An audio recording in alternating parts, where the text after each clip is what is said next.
প্রিয় দর্শক, আসসালামু আলাইকুম। আশা করি সবাই ভালো আছেন। আজকে আমি আপনাদের নিয়ে যাচ্ছি গাজীপুরের প্রাক্তন মেয়র জাহাঙ্গীর আলমের বাড়িতে।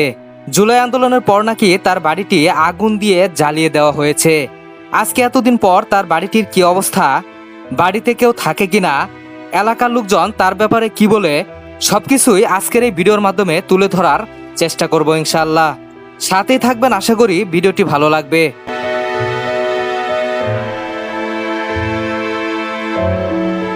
প্রিয় দর্শক, আমি উত্তরা থেকে রওনা হলাম গাজীপুরের বুটবাজার এলাকাতে। শুনেছি মেয়র জাহাঙ্গীরের বাসাটি গাজীপুরের বুটবাজারের আশেপাশেই রয়েছে। যেতে যেতে একটি কথাই মনে পড়ছে, ক্ষমতা চিরস্থায়ী নয়। প্রিয় দর্শক, যেতে যেতে আমার সামনের এই জায়গাটি দেখে হঠাৎ থমকে দাঁড়ালাম। এই জায়গাটি টঙ্গীর চেরাগালি ফ্লাইওভারের উপরে অবস্থিত।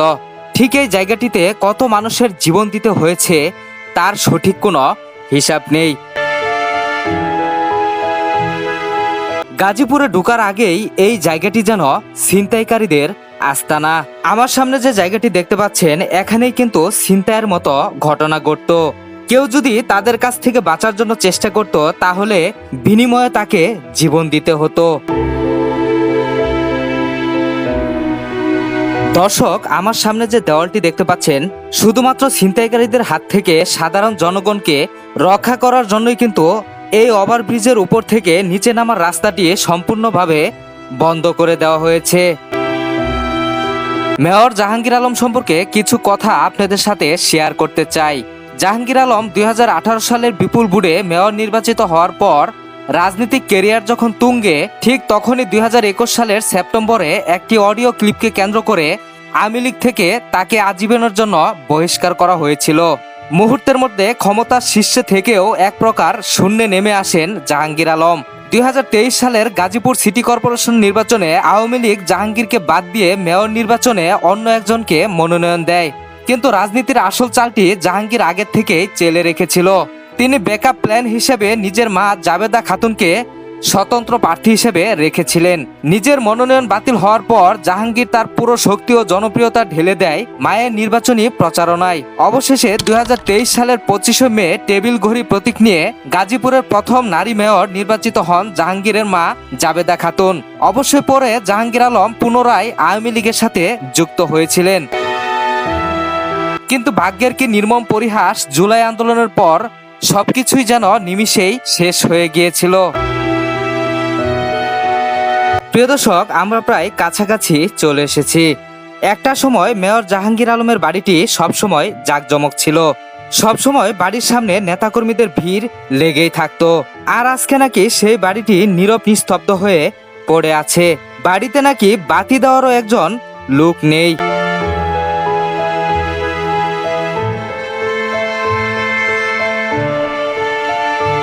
বড় ভাই, মেয়র জাহাঙ্গীর সাহেবের বাসাটা কোন পাশে? ওই পাশে? হ্যাঁ, এই যে বাসাটা এটাই। আচ্ছা আচ্ছা, উনি কি এখানে থাকতো? আগে তো থাকতো। হ্যাঁ, আগে তো থাকতো। ইয়ের পরে মানে ওই শেখ হাসিনা পলায় যাওয়ার পরে কি ওনাদের দেখছিলেন কখনো? আসছিল কি এখানে?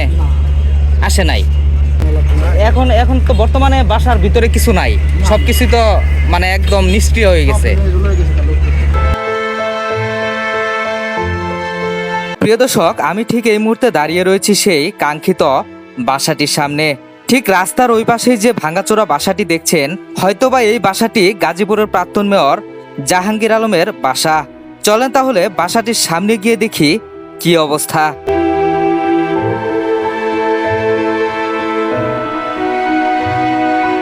প্রিয় দর্শক, এই বাসাটি জাহাঙ্গীর আলমের বাসা কিনা কনফার্ম হওয়ার জন্য চলেন আর একটু যাচাই করে আসি। ভাইয়া, মেয়র জাহাঙ্গীর সাহেবের বাসাটা কোন পাশে? আচ্ছা, উনি কি পরে আসছিল কি এখানে দেখছিলেন, মানে ইয়ের পরে, শেখ হাসিনা যাওয়ার পরে? ও, তাহলে এটা বাসা, এটা তো কনফার্ম। হ্যাঁ, বুঝতে পারছি। তাহলে এই বাসার ভিতরে এখন কেউ থাকে বা এই ধরনের কোনো, যে আপনারা যে গাড়ি টাড়ি চালান, মানে একদম তালামারা থাকে সবসময়? আর ভিতরে যে মানে সবকিছুই পুরা দেখতেছি আর কি, ভিতরে তাহলে তো কিছুই নাই নাকি? ভিতরে তো আমরা কোনো ঢুকি নাই বা দেখি নাই। আচ্ছা আচ্ছা আচ্ছা, বুঝতে পারছি। মানে বাইরে থেকে যতটুকু বোঝা যায় যে ভিতরে ওইরকম কিছু নাই আর কি, সবকিছু পুড়ে ফেলা হয়েছে। হ্যাঁ প্রিয় দর্শক, বাসাটির সামনে দাঁড়িয়ে রীতিমতো অবাক হলাম। বাহির থেকে দেখে মনে হচ্ছে বাসার ভিতরে কিচ্ছু নেই, ভিতরে যেন সবকিছুই পুড়ে ছাই হয়ে গেছে। যে বাসাটি নিরাপত্তা দেওয়ার জন্য সবসময় পুলিশ মোতায়েন করা ছিল, সেই বাসার সামনে একটি বাস দাঁড় করিয়ে রাখা হয়েছে। প্রিয় দর্শক, এই বাসাটি সম্পর্কে আরো বিস্তারিত জানার জন্য আমি খুঁজে বের করেছি গাজীপুরের সংবাদকর্মী মুখলেসুর রহমান জয় ভাইকে, যিনি ঠিক ওই সময় অর্থাৎ জুলাই আন্দোলনের সময় এই গাজীপুরে উপস্থিত ছিলেন। হ্যাঁ, আমি আসলে আসছি উত্তরা থেকে। আমি আসলে ইউটিউবার, আমার একটা চ্যানেল আছে তো। আমি এখানে আসছিলাম ওই যে জাহাঙ্গীর, মেয়র জাহাঙ্গীর সাহেবের বাসাটা একটু ঘুরে দেখানোর জন্য। এই যে দেখা যাচ্ছে এই যে ভাঙ্গাচোরা যে বাড়িটা। আচ্ছা, আপনি যেহেতু গাজীপুরে ছিলেন ওই সময়, এখন এই বাসাটা সম্পর্কে যদি একটু আমাদের মানে দর্শকদের একটু বিস্তারিত বলতেন। বাসা তো দেখা যাচ্ছে তার এটা অফিসও, আচ্ছা, মানে অফিসও এবং কি বাসাও আর কি। বাসা। আর সবচেয়ে বড় কথা হচ্ছে 36শে জুলাইতে মেয়র জাহাঙ্গীর সাহেবের একদম পিএস, ওনাকে সর্বপ্রথম আব্দুল্লাহপুরে যে ফুটওভার ব্রিজ আছে আপনারা দেখছেন, যে ওখানে মেরে ঝোলায় রাখছিল। ওনার যে পিএ, পার্সোনাল পিএ ছিল আর কি। আচ্ছা, পিএ ছিল আর কি। হ্যাঁ, তাকে ঝোলায় রাখছিল।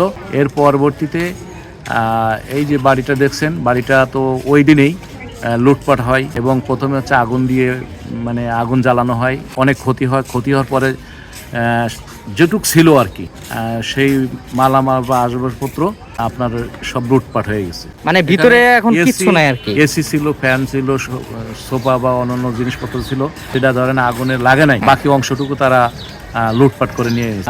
সবসময় এখানে তালা লক করা আছে, এখন কেউ থাকে না, কিছু নাই তো। মানে ভিতরে একদম মানে ভিতরে পুরানো হয়েছে আর কি একবারে। ওনার আম্মা, যে মেয়র, ওনার আম্মা ছিল, উনিও তো নাই এই বাসায়। কেউ আসলে নাই, আমরা সেভাবে কোনো আপডেট পাচ্ছি না ওনারা কোথায় আছেন বা না আছেন। প্রিয় দর্শক, আমরা বাসার ভিতরের পরিস্থিতি দেখার জন্য বেশ কয়েকজনের সাথে কথা বলেছিলাম। যার কাছে ঘরের চাবিটি রয়েছে সে বাড়িতে না থাকায় ভিতরে প্রবেশ করা সম্ভব হয়নি। দর্শক, বাড়িটির সামনে থেকে যতটুকু বোঝা যাচ্ছে, আসলে কিন্তু বাড়িটি এমনটা ছোট না। এই বাড়িটির বিশালতা বাড়ির সামনে থেকে বোঝা না গেলেও বাড়িটির পাশ থেকে ঠিকই বোঝা যাচ্ছে। আমি বাড়িটির পাশ থেকে আপনাদের দেখানোর চেষ্টা করছি। এখান থেকে দেখেন বাড়িটির বিশালতা কত বড়। দেখেন প্রিয় দর্শক, বাড়িটির একটি জ্বালানাও আস্ত নেই। যেহেতু একটি জ্বালানাও আস্ত নেই, সেহেতু ভিতরের কি অবস্থা বুঝতেই পারছেন।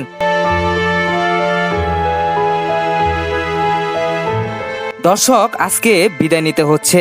যতটুকু সম্ভব চেষ্টা করেছি আপনাদের দেখানোর জন্য। ভিডিওটি যদি ভালো লেগে থাকে, চ্যানেলটি সাবস্ক্রাইব করে পরবর্তী নতুন ভিডিও দেখার আমন্ত্রণ জানাচ্ছি। সবাই ভালো থাকবেন, সুস্থ থাকবেন।